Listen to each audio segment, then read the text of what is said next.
On Saturday night, Donald Trump posted one of the most aggressive ultimatums any American president has issued in decades. He said the United States would hit and obliterate Iran's power plants, starting with the biggest one first if the Strait of Hormuz was not fully reopened within 48 hours. Iran's military responded immediately. It would completely close the strait. Forever. It would target power plants across the entire Middle East. It would strike every American energy asset in the region. The deadline expired Monday evening. Trump did not strike Iran's power plants. He announced that the two sides had held productive conversations and that he was giving Iran 5 more days. The most powerful military force in history just blinked, and Iran watched it happen. If you watch this video to the end, you will understand exactly why Trump backed down, what Iran understood about this war that Washington apparently did not, and why this single moment may have changed the trajectory of the entire conflict in ways that will not be fully visible for weeks. To understand what just happened, you first need to understand what Trump's ultimatum actually said, and how extraordinary it was as a statement of presidential intent. On Saturday evening at 23:44 Greenwich Mean Time, Trump posted on Truth Social in his characteristic all-capitals style, "If Iran doesn't fully open, without threat, the Strait of Hormuz within 48 hours from this exact point in time, the United States of America will hit and obliterate their various power plants, starting with the biggest one first." This was not diplomatic ambiguity. It was not a warning shot. It was a presidential commitment made publicly with a specific timeline, a specific target category, and a specific sequencing. Starting with the biggest one first. The United States government had publicly committed to a military action at a defined moment if a defined condition was not met. Iran's response arrived within hours and was equally unambiguous. The Islamic Revolutionary Guard Corps stated it would completely close the Strait of Hormuz if the United States followed through. Not restrict, not reduce traffic, completely close. Iran's parliament speaker, Mohammad Bagher Ghalibaf, posted on social media that U.S. Treasury bonds are soaked in Iranians' blood. Purchase them, and you purchase a strike on your HQ and assets, directly threatening the buyers of American government debt. Iran's armed forces headquarters added that if Iran's power plants were struck, it would target power plants supplying electricity to American military bases across the entire region, along with economic, industrial, and energy infrastructure in which Americans have shares. The scale of what Iran was threatening in response to Trump's ultimatum was not defensive. It was total. Every American energy asset in the Middle East, every power plant supplying electricity to U.S. bases, the entire financial architecture of American government borrowing via threats to Treasury bond buyers. Iran was not just threatening to absorb the blow and survive. It was threatening to expand the war into every domain simultaneously. And then Monday evening arrived. The White House announcement was carefully worded. Trump said he had spoken with multiple countries acting as intermediaries, that the conversations were productive, and that he was extending the deadline by 5 days to allow diplomacy to continue. He added that the U.S. was weeks ahead of schedule in the war, and that Iran's leadership was battered and confused. Iran's Foreign Minister Abbas Araghchi responded on social media within minutes. He said the Strait of Hormuz is not closed, and that ships hesitate only because insurers fear the war of choice you initiated. He did not announce any change in Iranian policy regarding the strait. No ships began transiting freely. The situation on the water did not change. In other words, Iran said no, nothing changed, and Trump announced 5 more days. Now, let's talk about what this actually means strategically. Because the surface story, a president making a threat and then softening it, does not fully capture the significance of what just happened. An ultimatum in international relations is not just a threat. It is a commitment. When a government publicly states that it will take a specific action at a specific time if a specific condition is not met, it is putting its credibility on the line in a way that transcends the immediate dispute. Every other government in the world, every adversary, every ally, every neutral observer is watching to see whether the commitment is kept. If it is not kept, the next commitment by the same government is automatically worth less. Not because the underlying power has changed, because the willingness to use that power has been called into question. This dynamic is particularly acute for the United States, which has built its entire post-World War II security architecture on the credibility of its commitments. NATO's deterrent value rests on the belief that if a member state is attacked, the United States will respond. The security guarantees that underpin American alliances across Asia, the Middle East, and Europe all rest on the same foundation, that when America says it will act, it acts. Trump issued a specific public ultimatum with a specific deadline. The deadline passed without the promised action, and the explanation given, productive conversations requiring more time, is exactly the kind of diplomatic softening that adversaries study carefully when assessing American resolve. Iran's response to the extension was illuminating. Tehran did not announce concessions. It did not signal that the strait was opening. It did not change its operational posture in any visible way. What Iran did was send another wave of missiles at Israel on Monday morning, after the ultimatum deadline had already been set, and its military continued preparations for the escalation it had threatened if the power plants were struck. Iran is behaving like a country that understands it just won a significant strategic point without firing a single shot at the objective being threatened. If you are finding this breakdown valuable, subscribe to the channel. This is the kind of strategic analysis that goes beyond the headlines. Let's keep going. To understand why Trump backed down, you need to understand the trap that the ultimatum itself created. Striking Iran's power plants would have been the single most consequential escalation of the entire war.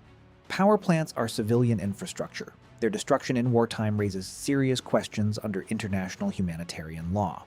European allies who have already been reluctant to support this war would have faced enormous domestic political pressure to respond with sanctions or diplomatic retaliation against Washington.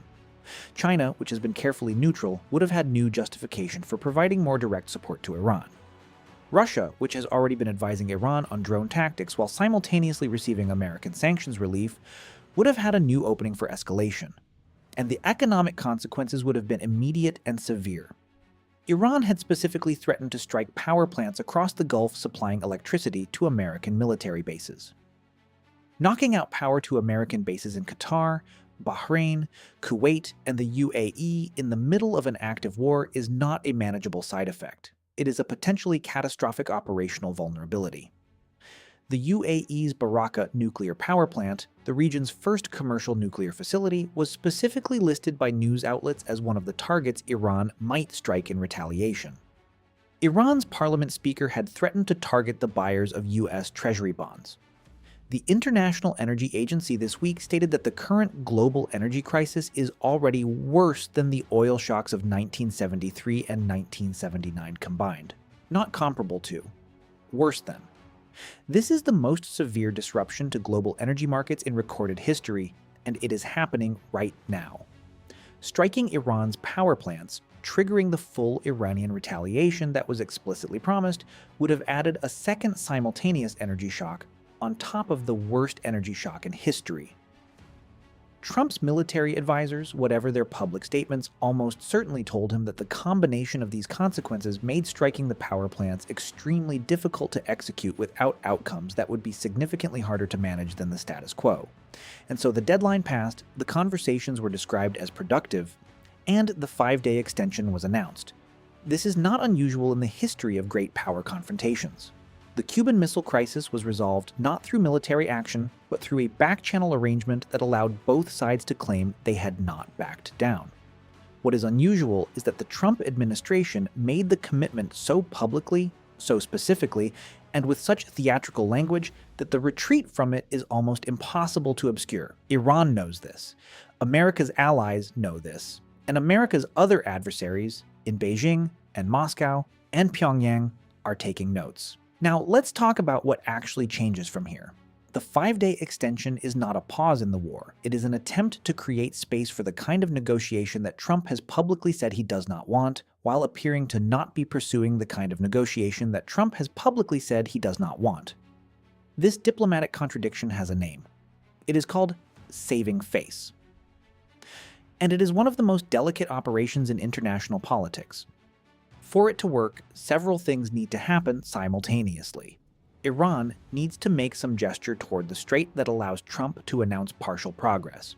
Trump needs to be able to frame whatever gesture Iran makes as a victory, or at minimum as evidence that the pressure is working. The global oil market needs to believe that the situation is improving enough to keep prices from rising further. And America's allies need to see some evidence that this war has a path toward conclusion that does not involve the permanent destruction of Gulf energy infrastructure. None of these things are guaranteed.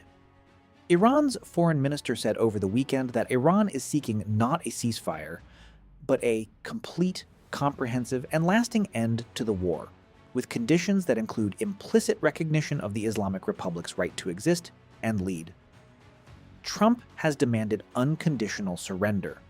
The new Iranian supreme leader, whose wife, mother, and son were killed in the opening strikes of this war, has rejected all ceasefire proposals and demanded that America and Israel be brought to their knees before any negotiation begins. The gap between those positions is not a negotiating range. It is the full width of why this war started in the first place. Goldman Sachs this week maintained its forecast that oil prices will remain above $100 per barrel through 2027. Not until a ceasefire. Not until the strait reopens. Through 2027, regardless of diplomatic developments, because the structural damage to the global energy supply system from 4 weeks of war will take years to repair fully. Let's talk about what the ultimatum and its retreat mean for the specific pressure point at the center of this war, the Strait of Hormuz. The strait remains effectively closed. Shipping has been reduced to approximately 5% of its pre-war volume. More than 300 tankers are anchored waiting for conditions to improve. The U.S.